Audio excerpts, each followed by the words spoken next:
Alors, je suis arrivée, j'ai dit que V2 est égal à I2 fois la résistance équivalente qui est R3 plus la somme le produit des deux sur la somme des deux. Mais ce qui m'intéresse moi, c'est V2 en fonction de moins I1. Alors, I2, je dois le remplacer par une expression qui contient I1.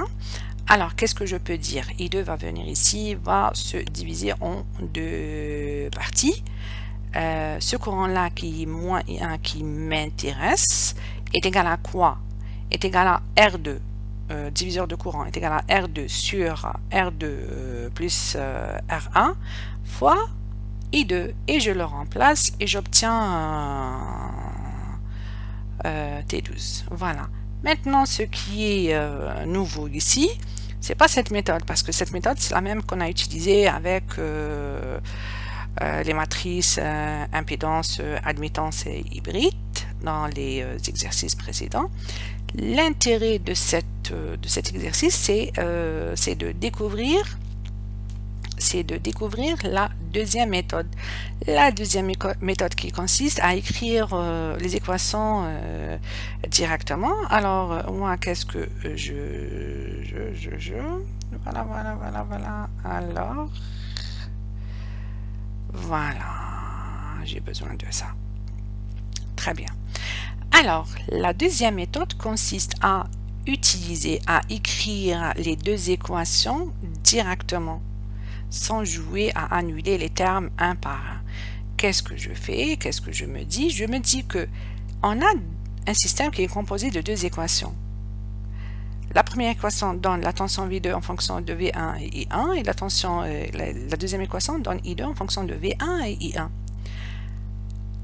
Alors, ces équations, comment je vais les obtenir? Eh bien, je vais les obtenir en décrivant, en analysant le fonctionnement de ce circuit-là. Alors, ce circuit-là est composé de trois mailles, la maille d'entrée, la maille de sortie et la grande maille. Et j'ai un nœud ici, c'est-à-dire j'ai la possibilité d'avoir trois équations. Or, moi, j'ai besoin de deux équations seulement. Comment je vais faire écrire les trois équations et après choisir? Non, eh bien, il faut réfléchir un petit peu pour cibler directement la maille qui m'intéresse. Alors, je vais commencer par la première équation. La première équation, qu'est-ce qu'elle contient? Elle contient V2, V1 et I1. Quelle est la maille qui contient V1 et V2 en même temps? Alors, j'ai cette maille-là, elle contient V1, VR1 et VR2, c'est-à-dire elle contient V1, I1, et là, j'ai normalement un courant qui vient par là, un courant qui vient par là, ils vont s'additionner ici. Alors, la première maille d'entrée contient V1, I1 et I2. Alors, elle contient V1, I1, I2. L'équation, la maille de sortie, c'est celle-là. Elle va être exprimée par une équation qui contient V2, I2 et I1. Alors, c'est pas ça. Or, la plus grande maille va contenir V1, I1, I2 et V2. Alors, c'est la description de la plus grande maille qui va me donner la première équation. Très bien. Maintenant, la deuxième équation, elle contient I2, I1 et V1. D'emblée, je n'ai pas besoin de cette équation ni de la grande maille. Alors, c'est cette maille d'entrée qui va me donner la deuxième équation. Ça, c'est pour le raisonnement. C'est fait. Je vais analyser cette maille et la plus grande maille. On passe aux choses sérieuses. Voilà. C'est pas ça. C'est pas ça. C'est ça.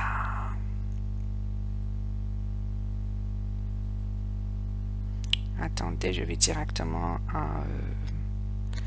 là où ça m'intéresse. Très bien. Alors, je vais commencer par exemple par la plus grande maille. Qu'est-ce que je dis? V1 égale. Bon, qu'est-ce que vous allez faire? Vous, au début de l'année, je vous ai dit de mettre le sens, par exemple là, et je vais dire V1 moins R1 plus VR3 moins V2 égale à 0. Et après 6 mois de travail, en passant en deuxième semestre, je vous ai dit que vous êtes grand maintenant en électronique, vous avez un certain un certain niveau, alors vous devez travailler autrement. Je prends, par exemple, je dirais V1 égale VR1 moins VR3 plus V2. Je remplace VR1 par R1 fois I1, VR3 par R3 fois I2 et j'arrange mon équation. Le problème, c'est que, bon, j'obtiens cette équation-là. Je peux l'arranger pour mettre V2 de ce côté et V1 de ce côté. Mais le problème ici, c'est que là, j'ai besoin d'une équation qui ne contient que V2, V1 et I1. Là, je vois qu'il y a I2, c'est un intrus. Je dois l'éliminer. Comment faire? Je dois le remplacer par quelque chose d'autre. Or, je ne sais pas comment faire. Je laisse tel quel et je passe à la deuxième maille qui va contenir certainement la solution. Alors, la maille d'entrée va me donner cette équation qui est I2 en fonction de V1 et I1. Alors, dans cette maille, qu'est-ce que j'ai? V1 moins VR1 plus moins VR2 égale à 0 ou bien V1 égale à VR1 plus VR2. V1 est égal à VR1 plus VR2. Je remplace R1 va être traversé par I1, c'est I1 R1, mais R2 va être traversé par I1 plus I2, la somme des deux courants qui viennent pour s'additionner ici. Et je remplace, je développe, et je mets sous la forme I2 égale à quelque chose fois V1 plus quelque chose fois moins I1. Et j'aurai cette expression-là par identification, I2 égale quelque chose fois V1. Alors, ce quelque chose-là, c'est T21. Ça, c'était 21 et ça, c'était 22. Très bien. Maintenant, est-ce que ça va m'aider pour... je vais vérifier. Oui, j'ai le temps. Est-ce que ça va m'aider pour enlever ce I2? Eh bien, ça tombe pile poil dans le sens de mon travail.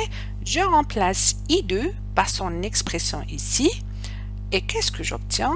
J'obtiens ça. Je développe et je fais attention aux signes et aux différents termes. Je développe doucement et sûrement pour arriver à cette expression-là. Encore une fois, par identification, T1 c'est ça et T12 c'est ça. Voilà, normalement, c'est bon. On passe. Ça c'est fait. Vous avez dit dans Devin que ça peut être que cette présentation en P. Que voulez-vous dire là et merci? Alors, oui, Devin.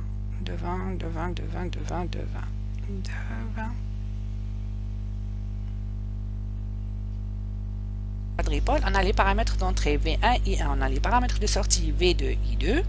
Ça fait bizarre.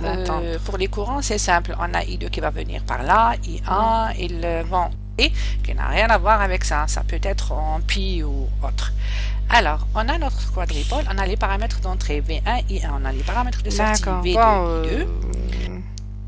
J'ai expliqué pour la matrice de transfert, j'ai dit qu'on applique au quadripole, quel que soit le circuit qui se trouve au milieu. Là, on a un quadripole en pi, mais ça peut être en T ou quelque chose d'autre. Je ne sais pas pourquoi je l'ai dit, mais bon. On a un quadripole et c'est tout.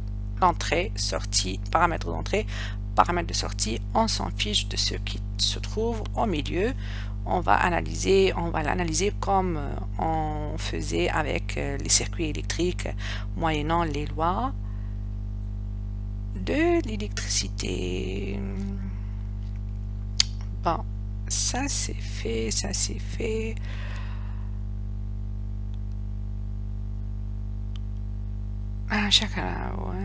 Je n'ai pas compris, madame, comment vous avez résolu la troisième question et surtout sur quel principe avez-vous choisi le sens de VR1?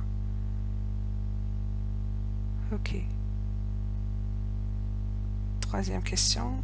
S5 46. On peut y aller directement. Très bien.